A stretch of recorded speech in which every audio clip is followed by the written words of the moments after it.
Hi, we are in our final section of Unit 7.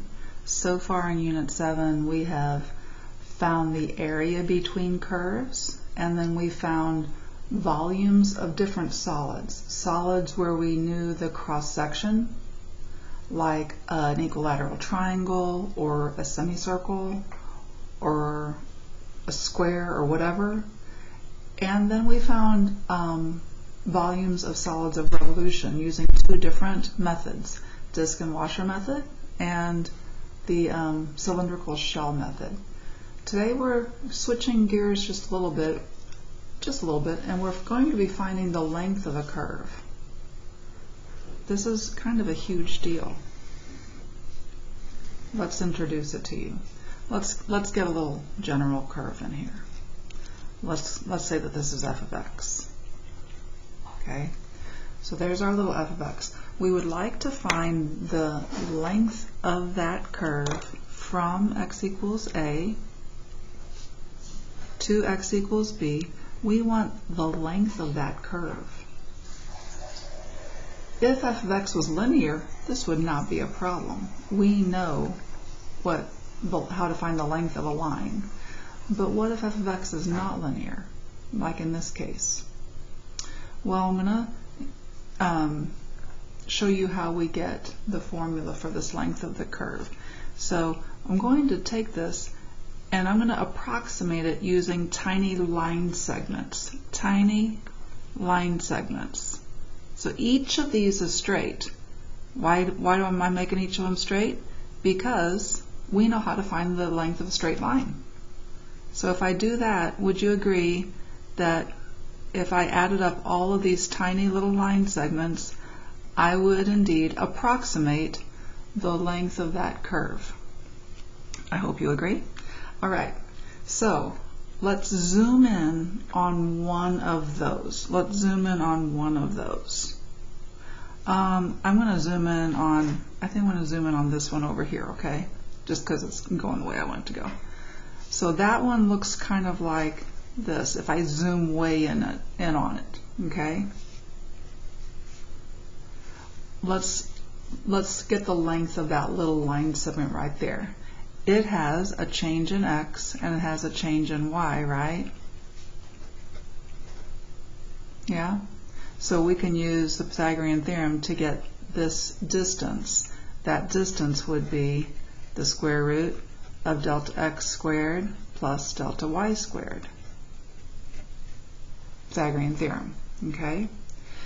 So I'm going to take that distance, delta x squared plus delta y squared, and I'm going to manipulate this a little bit.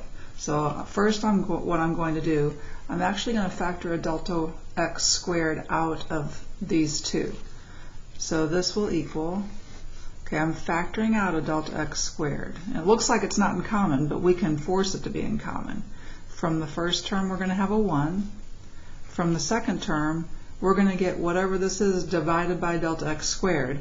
So this will be delta y squared divided by delta x squared. Okay, you following me so far?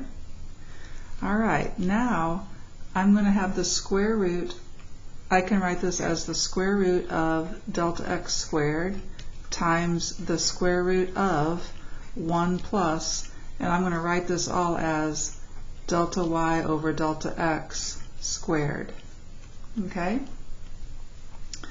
What's the square root of delta x squared? Just delta x. Actually, the absolute value of delta x, but it's going to be a positive because it's going to be a distance for us. So this will give me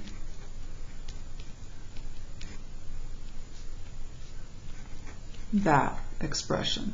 So this is the length of one little line segment. So now we have the length of one little line segment. Okay? What are we going to do with that? Well, we're going to add up all of the line segments. So we're now adding them all up. Each one is going to have its own length that looks like that. So we're adding it up from 1 to however many line segments that we have, right? Now, let's let the number of line segments go to infinity.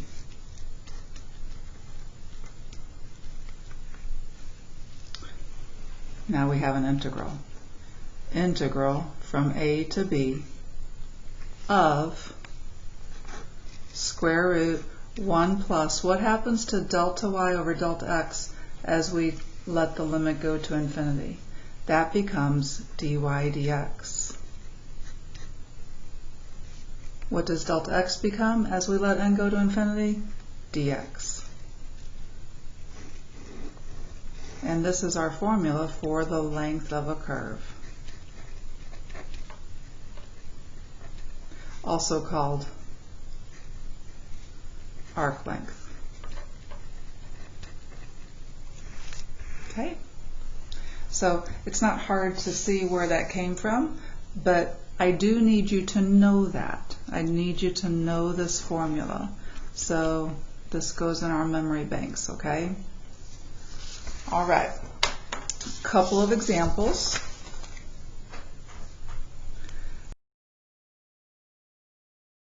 Okay, so here we are with your notes packet, and we're going to be doing these examples. So I have our equation up here, okay? I called it L here because that's what our book calls it. Many books call that for length of a curve. And instead of dy dx, I put f prime. Either one, because f prime is dy dx, right? All right. So find the exact length of the curve y equals 4x from x equals 0 to x equals 3. Now this is just a line, isn't it? So we could just use our length of a line equation, right? But let's see what it's like here with our equation. So the length of the curve would be given by the integral from 0 to 3 square root 1 plus f prime, or dy dx. So what is dy dx here? 4. And then don't forget to square it, that's part of your formula. So this would be the integral from 0 to 3 of the square root of 17. Oh, I forgot my dx. Never forget your dx. Got to have a dx in there. All right. And so this is now just a constant, so we know what to do with a constant in a definite integral. So this would just be 3 square root of 17. And that's what you would get if you did the Pythagorean theorem on that. Okay? All right, let's do this one. So exact length again. So integral 0 to 2 square root 1 plus the derivative squared. The derivative is 5. So this will be the square root of 25 plus 1, 26, times 2 minus 0, which is 2 square root 26. Don't really need a calculator for that, do we? Okay, let's find the exact length of this curve. This is a little bit more interesting because we wouldn't be able just to use our distance formula on this one. Okay, so the exact length would be the integral from 0 to 4 of the square root of 1 plus the derivative squared. So if y is x to the 3 halves, then dy dx, the derivative, would be x to the, it would be 3 halves x to the 1 half, right? 3 halves x to the 1 half. So that, and then in our formula, remember, we have to square that. Dx. Okay. So this is going to be the integral of square root of 1 plus, we have to square both of these, so 9/4 times x, which is 9x over 4 dx. dx. Okay, no calculator on this. I wanted to do one where we'd show a little manipulation, see what we can do with these things. Because right now we can't integrate, right? Well, I guess right now we can integrate. Right now we could integrate, couldn't we? If u is what's inside that integral, what is du? What is du here? U would be just 9/4, right? dx. Multiply the dx over. So this would be, in place of, so dx would be 4/9 du, right? 4/9 du. So in place of dx, I'm putting 4/9 du, and this is the square root of u, or u to the 1/2, right? So my integral will be the integral of u to the 1/2 du, and I'm going to multiply that 9/4 outside, okay? Now what are my new boundaries? What's my new upper boundary? If I put 4 in for x, the 4's cancel, and I have 1 plus 9, so my new upper boundary is 10. What's my new lower boundary? If I put a 0 in for x, I just get a 1. Okay? Antiderivative time, u to the 3/2 times 2/3, and we're evaluating that from 1 to 10. Simplify your fraction, that's going to be 8/27. Okay? Put 10 in for u, and we just get 10 to the 3/2. Put 1 in for u, and we just get 1. And I would leave it just like that. Perfect. Okay, perfect. Example 4. At time 0, a bug starts crawling along this path with y in feet and t in seconds. How far does the bug crawl in 2 seconds? Okay, we're looking at a length, right? This is an arc length problem. So we have the bug will crawl the integral from 0 to, we're starting at time 0 and we're ending at time 2, square root 1 plus, okay, I need the derivative of this squared, right? The derivative of that squared. So let's come and find the derivative. What's the derivative here? 3/2 times 1/3 is 1/2. T squared plus 2 to the 1/2, chain rule, right?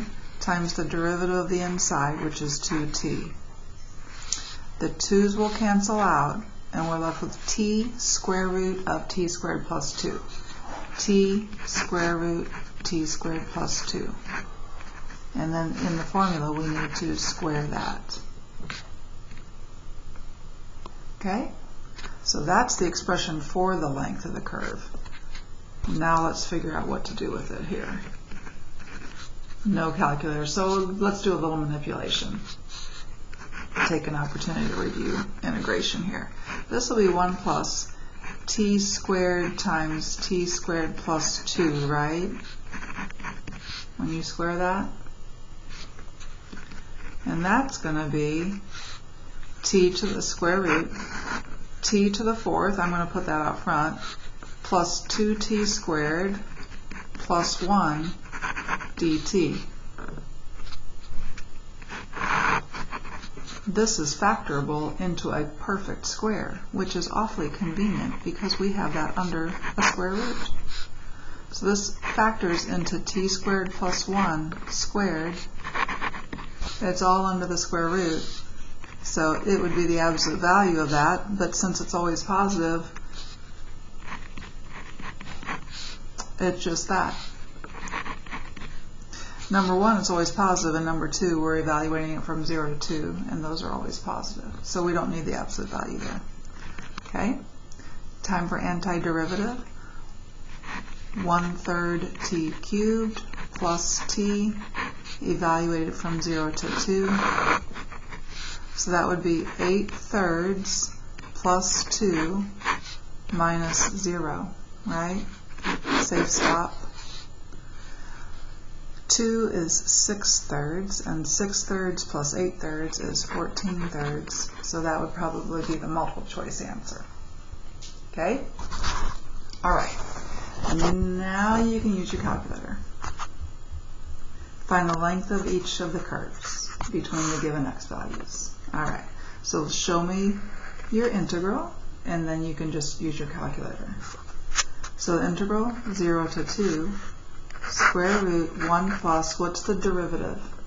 The derivative is e to the x, right? So e to the x squared dx. That goes into your calculator to get a number. Be careful, but yeah, you should be able to get 6.787. Next up, integral 0 to pi over 4, square root 1 plus the derivative squared. What's the derivative? Derivative of tangent x is secant squared x. This one we might want to put in our calculator together. So grab your calculator. All right, because how do we get secant? That's why I want to go over with you again. So math 9, 0 to pi over 4. Okay, square root 1 plus. Okay, we need secant, and my calculator doesn't have a secant button on it. It has a cosine though, and secant is 1 over cosine. So this is secant to the 4th power, right? So I want parentheses 1 divided by cosine x, close parentheses on the x, close parentheses on the 1 over cosine x, and then raise it to the 4th power. That is secant to the 4th power dx.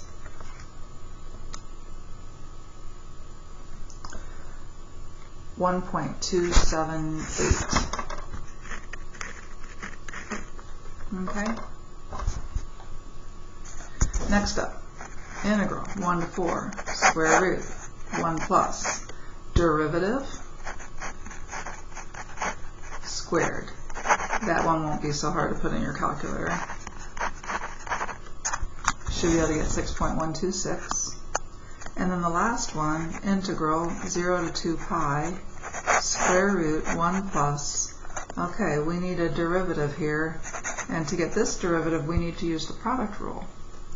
Derivative of x is 1. Keep sine x alone. Then we leave the x alone and multiply by the derivative of sine x, which is, cosine x. So the derivative is sine x plus x cosine x, and we square that all, dx. When you put that in your calculator, you should get 15.375. And that is arc length. And with that, we have ended Unit 7. One of my favorites. I love all the volumes, arc length, areas. It's a great, great application of integrals. And throughout this whole unit, you've gotten to see how that integral is developed each time too. So hopefully that was helpful to you. Okay, go practice.